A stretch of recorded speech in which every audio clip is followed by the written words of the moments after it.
Hi, everybody. I hope you all had an amazing Thanksgiving despite the crazy circumstances. I would like you all to think about the past and remember how life was before all the smartphones and the social media outlets. Remember playing outside with your friends, going on long bike rides and probably stopping to get a drink or a snack at the local gas station, or going camping and sitting around the bonfire with all your family, roasting some marshmallows to make some s'mores. Everybody is sitting and enjoying themselves, telling a bunch of crazy stories, and everyone's just laughing and having a blast. Or going on a traveling trip with your sports team, having long talks and pillow fights till late at night when you have a morning game the next morning. You're talking about all the great plays everyone made and just expressing how much you love the game you play. Those were all the great times, right? The young children growing up today are missing out on all these exciting, unforgettable experiences due to being glued to their smartphones at all times. Growing up, we are all so much more physically fit because we are encouraged to play. Now kids think of the word play and instantly think of a game on their smartphone or tablet. Ever notice how we are slowly getting less fit, both mentally and physically? Think back to when we only had flip phones and a BlackBerry was considered luxury. Kids were riding their bikes and playing with friends. Now there's games and they could ride with their fingers and chat with their friends on FaceTime or through the chat. Now it's rare to hear of somebody going on a camping trip because before smartphones existed, we all went on one, right? Now if you're in the middle of nowhere with no service, you turn around. We wouldn't have done that before. With team sleepovers, most coaches have to take your phones so you're not on them all night. But if you don't, everyone will be doing their own things on their phone and occasionally showing it to the rest of the people and occasionally socializing. Most teams aren't even that close anymore because when everyone's on the sidelines or in the dugout, they're on their phones. So then they can't even talk about the game or the plays. So then there's nothing to even talk about for the game. People are losing their passion for sports and everyday life because they're more invested in what's on the internet and other people's lives. It's almost as social media and smartphones are filling the void that physical activity and productivity was once filling. With over 40% of adolescent girls and over 20% of adolescent boys report using social media for 3 or more hours per day, but ACC Latin America Conference 2019, students who use their smartphones for 5 or more hours a day had a 43% increased risk of obesity and were more likely to have other lifestyle habits that increase of heart disease. Since such large percentages are using smartphones for such an extended period of time, this affects almost half of the student population. A big way to change this is putting down your phone and doing something nice for your body, like going on a walk. The small size of a smartphone creates more convenience for every user, but this opens up to more distractions. A smartphone is a mini compact computer or tablet, and it helps so we can look up everything, whether we need it or to post it or anything. This is a huge way for companies to lure in the customers to buy more since apparently we all need multiple computers.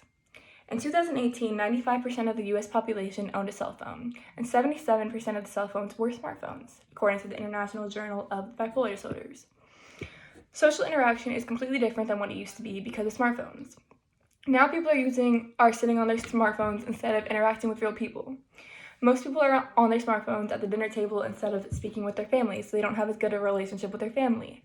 Reality has been altered since individuals prefer to talk to someone on their phone instead of somebody right in front of them. People are on their phones going through social media when they're with their friends, seeing what other people are doing that are not around you currently. It's almost as if people are forgetting how to socialize when being face-to-face because they're so used to talking through a phone. You're so obligated to post what you're doing and show off instead of living in that moment and enjoying it. Human beings need face-to-face contact to be mentally healthy. Making eye contact with someone who truly cares about you will always boost your mood. With flip phones, everyone was more mentally stable and had better social interaction skills. Yes, being able to have a handheld device that can do a variety of things is convenient, but you need to speak with somebody face-to-face, and if you can't do that, that's a problem. People are getting so much more consumed because it's becoming way more accessible. Why do we need to buy more when we can do everything we need in line at the grocery store? Even worse, driving. Admit it, you looked at your phone at least once while driving, maybe even sent a text or two. The convenience of the smartphone creates so many opportunities for car crashes since a lot of people are looking at their phone instead of their road.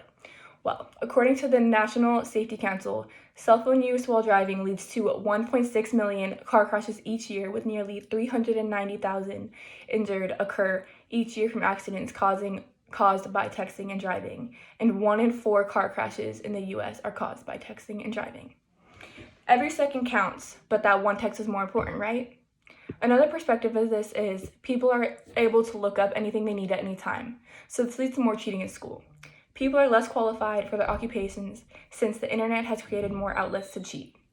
I'm sure you wouldn't want a doctor who cheated their way through medical school to perform a heart surgery on a family member if needed.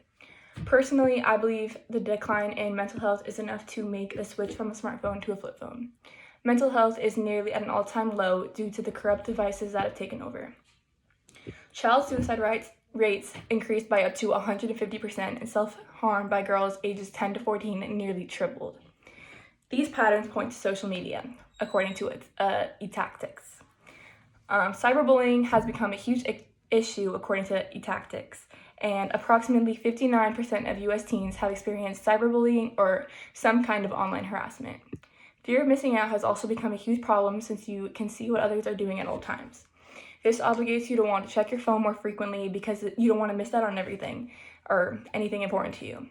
Smartphones also have caused a rapid increase in a variety of anxiety disorders, eating disorders, and depressive disorders, with about 25% of 18 to 25-year-olds report having some form of mental illnesses, according to the National Center for Health Research.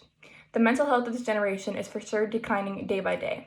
A 2017 study of 8th through 12th graders found that high levels of depressive symptoms increased by 33% between 2010 and 2015. The suicide rates for these girls in this age increased by 65%. These kids are anywhere from 13 to 19, and they already have lost their hope in staying alive for the future.